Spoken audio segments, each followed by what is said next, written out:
Good morning, YouTube. Today is March 22nd, and this is March. Good morning, boys. Good morning. Good morning, host. We got a crazy March, and we ain't talking basketball. We got the Fed making decisions. We got real estate changes. A lot's going on today. We got to get into it. But first, I'd like to be Shohei Ohtani's fall guy. What do you think? Yeah, I think this is one of the craziest stories to come out. I mean, I was discussing it with some columnists last night, and I really do think that this may be a cover-up. There's some video footage showing him at a racetrack, and absolute cover-up. Someone that makes $200,000, how's a bookie giving him $4.5 million credit? That's all I'm saying. And also, didn't realize this. How the heck is that stupid state of California when everyone homeless living on the streets doesn't have legalized gambling? Yo, California, I got an easy way for you to make a couple billion a year. Legalize gambling. Jeez, oh man. They would literally make as much as like 10 states combined too. I would assume they were like number one hopping along. No legalized. I was in shock when I heard the story too. They said no legalized gambling there. Yeah. And that was insane. And then it was also insane thinking that this interpreter is the one having $4 million in bets on soccer games. It just doesn't add up. First it was that, then he stole it, then they're joking in the dugout. I mean, hey, it is what it is. My biggest thing was California seems to be in trouble with money. They need to legalize gambling like 30 some other states in our great union. It's 38 right now. Awesome. Also, the Fed met this week. The Fed did exactly what everyone in the mortgage industry expected them to do, though I feel like, at the beginning of the year, there was this mentality the Fed was going to cut rates, 12 times. I don't know if they meet 12 times throughout the year, but they were still going to cut rates 12 times. And guess what, guys? The beauty about the Fed, they can never be wrong.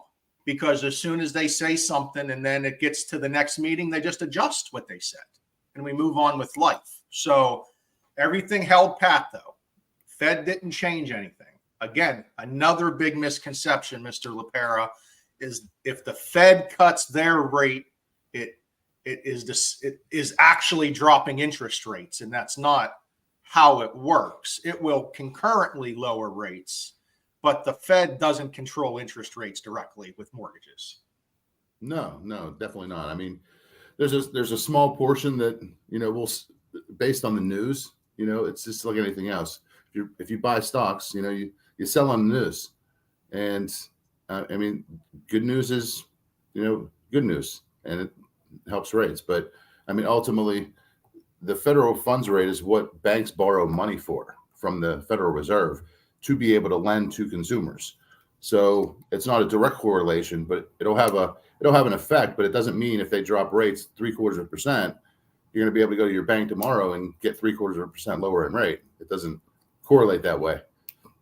Right. So we held pat. They're still saying we're going to drop rates 3 times this year. Again, once June gets here, guys, they can change that because now all expectations is there'll be a rate cut in June. But again, the mortgage industry is not going to wait to react until June. So there isn't going to be a giant drop one day.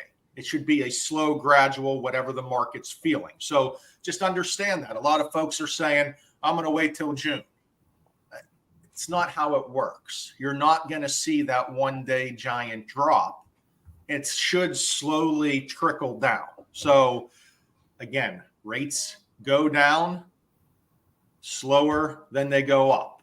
So I just need to, make everyone aware that, yes, you might see a quarter or an eighth difference, but you're not going to see a point drop overnight. So it's kind of, everybody thinks that hearing that they're going to go down to 5.5. And I already have people from the fall asking me, 4 months out, hey, can I refi? I heard rates went down. I got the news rates went down here in the last week. Can I look to refi? And I was like, yeah, we'll take a look at the numbers. They have to work, but they slowly trickled up, and they're coming back down now. I mean, you just heard 1 week in news. The previous few were the other way. So I do think that we are going to see relief in the summer, but who knows what the next 3 months are going to entail until then. Right. Absolutely. And like I said, the Fed can decide, it's all about inflation. You can tell they're making a lot of their decisions off inflation. And if inflation still stays high, they're going to keep rates high. I mean, it's just where their train of thought is right now. And the stock market's absolutely booming right now too. Right. So, I mean, you hear some people saying the Fed messed up. The Fed kept rates high too long. But if you look at this inflation number, again, when our government continues to spend billions and billions and billions and billions, inflation isn't coming down. So right. 78,000 yesterday, I heard, got their student loans paid off again.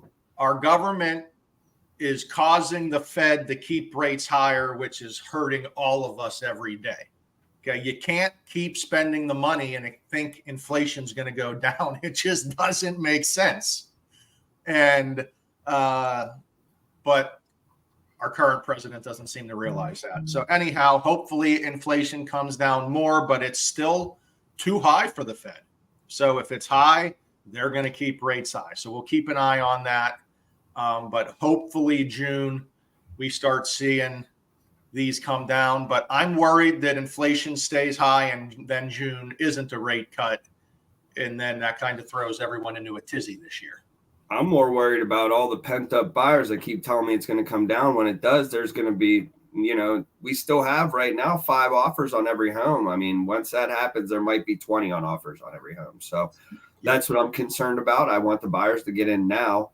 When they do go down, we'll take a look at it, but there is going to be more buyers when they go down. Very true, Tommy. Very true. Also, continuing on with the madness that we have, all of the real estate talk that I'm sure everyone and their mother has went online and put their 2 cents in of exactly what's going on. You can read up on it. We're not going to get into the weeds too much. I hopped on a webinar last night or yesterday afternoon with Mr. Tom Ferry, a couple other experts. They were going over things clearly by what's going on in the public. The public's going to be super confused by everything because the news is going to confuse everyone. Shocker. That's what they do. But there's some polls being taken, and I'm going to pull them up here. And the polls are showing that the public still needs real estate agents no matter what. They need someone to help them through the process. Right here, this says volumes. Do you agree with the following statements? The most. When you buy a home, you should definitely have someone who represents your interest during the whole process. 76% of the public still believe they want someone to represent them. Now, the worth of the real estate agent and how you show that is going to be now up to every individual real estate agent. And that is now how we have to change our processes and our conversations with buyers. But that is very telling, 76%. As we continue on, another very telling chart here is 91% of respondents agree it would be very stressful to navigate the home buying process without a real estate agent or broker. Also, 87% of respondents believe a real estate agent or broker is an essential trusted advisor for a home buyer. So these charts show the public still wants a real estate agent. No one wants to buy a home by themselves. No one wants to just go on Google and try to find a contract and think, oh, this contract's good enough for me. It's not going to work that way. They need to see someone help them. They want someone to get them through that contract, explain contingency periods and all the whole slew of the contract. And what do you do after you get a contract accepted? What is a home inspector? How do you turn utilities on? All these things that a lot of people in the real estate industry take for granted, if you're a home buyer flying blind by yourself, I don't think a lot of home buyers would know how to get the utilities transferred over into their name without someone telling them how to do it. And that's very, very, very important. So I do think the industry is going to change a little bit in July. I think the real estate agents who are great agents, who are great negotiators, I think this helps them. I think it only helps them, make them stronger, show their value to their clients. Agents who don't know how to negotiate or they can't show their worth, it may be bad. But I just right. Can you imagine as a potential home buyer navigating the real estate process, going up, say in the $350,000 range in North Hills, going up against 10 offers every time without an agent? Could you imagine trying to do that yourself? Yeah, no, I wouldn't want to do that. I wouldn't want to do that. No, it would be crazy. So the public wants real estate agents. Real estate agents, be confident. Stop listening to all the noise. Don't listen to the news and just do your jobs. That's it. Very, very valuable. Happy Friday. Watch some basketball. Enjoy the weekend. Let's go, Dukes.